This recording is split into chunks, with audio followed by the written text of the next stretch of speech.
नमस्कार. श्री गुरुदेव ज्योतिषालयामध्ये आपले स्वागत.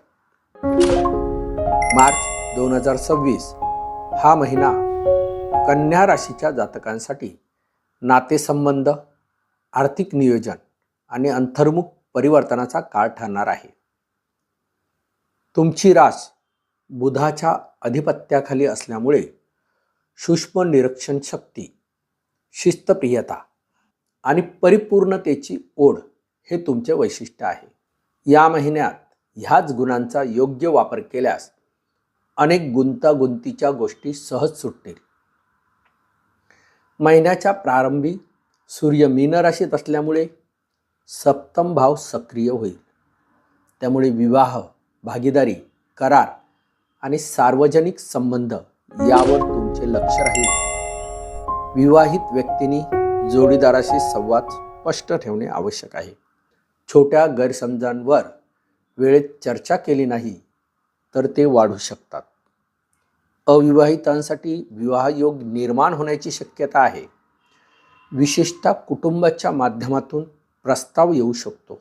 14 मार्च नंतर सूर्य मेष राशीत प्रवेश करेल आणि अष्टम भावावर प्रभाव टाकेल.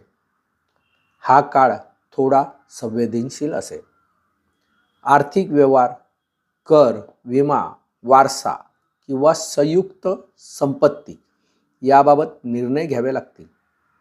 कोणतेही कागदपत्र साईन करण्यापूर्वी बारकाईने तपासा. गुप्त शत्रू किंवा ईर्ष्या करणारे लोक सक्रिय होऊ शकतात, त्यामुळे सावधगिरी बाळगा. नोकरी करणाऱ्या कन्या राशीच्या व्यक्तींना महिन्याच्या पहिल्या 15 आठवड्यात सहकार्य मिळेल. टीमवर्कमुळे प्रगती होईल. उत्तरार्धात कामाचा ताण वाढू शकतो. तुमची विश्लेषण क्षमता आणि अचूकता वरिष्ठांना प्रभावित करेल. मात्र अति परिपूर्णतेच्या मागे लागून स्वतःवर ताण आणू नका. व्यावसायिकांसाठी हा महिना विचारपूर्वक पावले उचलण्याचा आहे. भागीदारीत पारदर्शकता ठेवा. करार, कर्ज किंवा गुंतवणूक करताना तज्ज्ञांचा सल्ला घ्या. संशोधन, लेखा, आरोग्य सेवा, शिक्षण किंवा तांत्रिक क्षेत्राशी संबंधित व्यवसायांना मध्यम पण स्थिर लाभ मिळेल. आर्थिकदृष्ट्या हा महिना मिश्र आहे. उत्पन्न स्थिर राहील पण अचानक खर्च संभवतो. वैद्यकीय, कर किंवा कर्जाशी संबंधित देयकांची पूर्तता करावी लागेल. बचतीवर भर द्या. दीर्घकालीन गुंतवणूक फायदेशीर ठरेल. कौटुंबिक जीवनात स्थैर्य राहील पण तुमचा टीकात्मक स्वभाव कधीकधी तणाव निर्माण करू शकतो. शब्द जपून वापरा. आईवडिलांच्या आरोग्याकडे लक्ष द्या. घरातील वातावरण शांत ठेवण्यासाठी समजूतदारपणा आवश्यक आहे. प्रेम संबंधामध्ये प्रामाणिकपणा आणि स्पष्टता महत्त्वाची ठरेल. नात्यातील गुपिते टाळा. विश्वास वाढवण्यासाठी वेळ द्या. उत्तरार्धात भावनिक चढउतार संभवतात, त्यामुळे संयम आवश्यक आहे. विद्यार्थ्यांसाठी हा महिना संशोधन, विश्लेषण आणि स्पर्धा परीक्षांसाठी अनुकूल आहे. अभ्यासात सातत्य ठेवा. ध्यान आणि प्राणायाम एकाग्रता वाढवतील.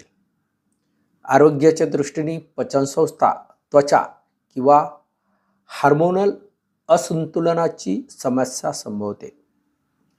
स्वच्छ किंवा संतुलित आहार घ्या. नियमित व्यायाम आणि पुरेशी झोप आवश्यक आहे. मानसिक ताण टाळा. आध्यात्मिक दृष्टिकोनातून हा महिना आत्मशुद्धीचा आहे. दर बुधवारी गणपतीची उपासना करा. हिरव्या मुगाचे दान करा किंवा ओम भूम बुधाय नमः मंत्राचा जप करा. शिवपूजा केल्यास अष्टम भावाचे दुष्परिणाम कमी होतील. एकूणच मार्च 2026 कन्या राशीसाठी नातेसंबंध आणि आर्थिक बाबींमध्ये सावधगिरीचा पण शिकवण देणारा महिना आहे. सूक्ष्म निरीक्षण, संयम आणि प्रामाणिक संवाद यांच्या जोरावर तुम्ही या काळातून अधिक परिपक्व आणि स्थिर बनाल.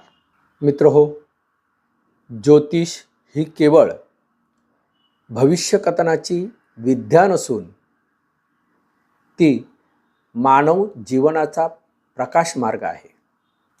ग्रह नक्षत्रांच्या सूक्ष्म हालचालीमध्ये परमेश्वराची योजना दडलेली असते आणि त्या दैवी संकेतांचे आकलन करून मानवाला योग्य दिशा देणे हाच आमचा प्रयत्न असतो.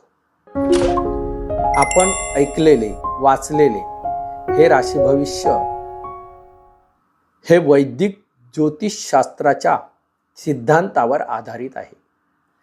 प्रत्येक राशीच्या ग्रहस्थिती, गोचर, दृष्टी आणि योग यांच्या सखोल अभ्यासातून हे विश्लेषण सादर करण्यात आले आहे.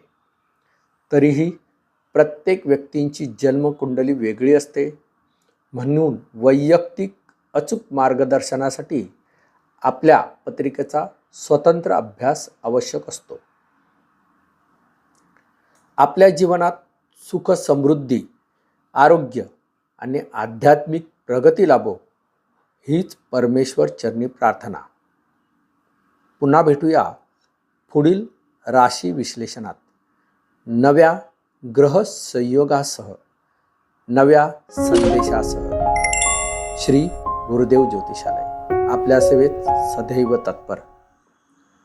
जर आपल्याला आपले ज्योतिष जाणून घ्यायचे असेल तर आमच्याशी खालील नंबरवर संपर्क साधा.